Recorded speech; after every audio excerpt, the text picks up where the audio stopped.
ஸ்ரீவைகுண்டம் அரசு மருத்துவமனையில் 108 ஆம்புலன்ஸ் பணியாளர்கள் தங்கும் ஓய்வறையின் மேற்கூரை திடீரென பெயர்ந்து விழுந்ததால் பரபரப்பு ஏற்பட்டது. கூடுதல் தகவல்களுடன் இணைகிறார் நமது செய்தியாளர் ராமசுந்தரம். வணக்கம் ராமசுந்தரம். இதனால் யாருக்கேனும் பாதிப்புகள் ஏற்பட்டிருக்கிறதா? முழு விவரங்கள்.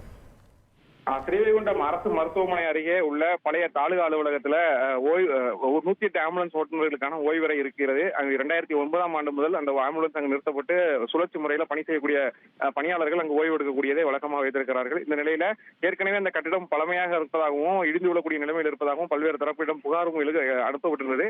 இந்த சூழலில் இன்றைய தினம் திடீரென மேற்கூரை திடீரென பெயர்ந்து விழுந்து விபத்து ஏற்பட்டது. இந்த நிலையில அந்த ஆம்புலன்ஸ் ஓட்டுநர்கள் யாரும் அந்த பகுதியில் இல்லாததால அதிர்ஷ்டமாக யாருக்கும் எந்த காயமும் ஏற்படவில்லை.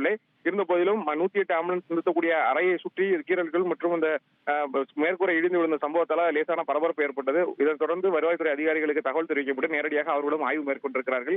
ஏற்கனவே ஆம்புலன்ஸ் உள்ளிட்ட வாகனங்கள் செல்ல முடியாமல் ஸ்ரீவைகுண்டம் அரசு மருத்துவமனையில நோயாளிகள் பெரும் பாதிப்பு ஏற்படுவதாக பல்வேறு கட்ட போராட்டங்கள்லாம் நடத்தப்பட்டது. கடந்த சில நாட்களுக்கு முன்பு கூட ஒரு விபத்து தொடர்பாக மருத்துவமனைக்கு செல்ல முடியாத சூழல் இருந்தனால ஒரு பெரிய போராட்டம்லாம் பொதுமக்கள் நடத்தினார்கள். இந்த நிலையில இந்த ஆம்புலன்ஸ் நிறுத்தக்கூடிய அறையும் இடிந்து விழுந்து விபத்து ஏற்பட்டிருக்கிற சம்பவத்தால ஒரு பரபரப்பு நிலவி வருகிறது. உடனடியாக அந்த அறையை மாற்றி அமைக்க வேண்டும்.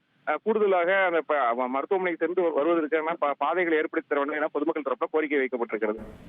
உங்கள் முழு விவரங்களுக்கு நன்றி ராமசுந்தரம்.